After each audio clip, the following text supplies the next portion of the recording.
جسے اللہ بلاتا ہے اسے کوئی روک نہیں سکتا۔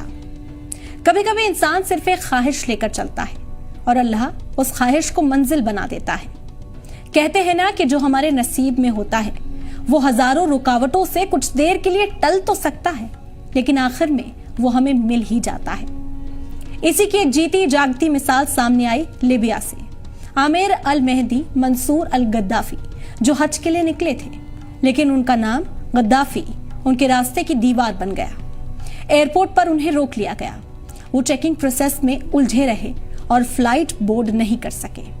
وہ سیکیورٹی سے گہار لگاتے رہے کہ انہیں جانے دیا جائے، لیکن ان کی کسی نے نہ سنی اور پلین ان کے بغیر ہی چلا گیا۔ ان کا دل ٹوٹا، آنکھیں بھیگ گئیں، لیکن یقین باقی تھا۔ پھر اللہ نے وہ کر دکھایا جسے لوگ کرشمہ کہہ رہے ہیں۔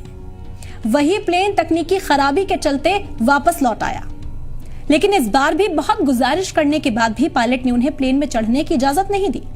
پلین پھر ان کے بغیر اڑا اور دوسری بار بھی اسی تکنیکی خرابی کے چلتے پھر اس پلین کو لوٹنا پڑا۔ تو جب دوسری بار خرابی ہوئی تو کیپٹن نے ہی کہہ دیا کہ میں اب تب تک اڑان نہیں بھروں گا جب تک عامر ہمارے ساتھ نہ ہو۔ یہی ہوتا ہے نصیب، جب اللہ کچھ لکھ دیتا ہے تو پوری کائنات اسے پورا کرنے میں لگ جاتی ہے۔ تیسری بار وہی فلائٹ اسی عامر کے ساتھ مکہ روانہ ہوئی، کیونکہ اب وہ صرف ایک مسافر نہیں تھے، وہ اللہ کے مہمان بن چکے تھے۔ عامر نے بس اتنا کہا، اگر حج میرے مقدر میں لکھا ہے تو کوئی طاقت مجھے روک نہیں سکتی۔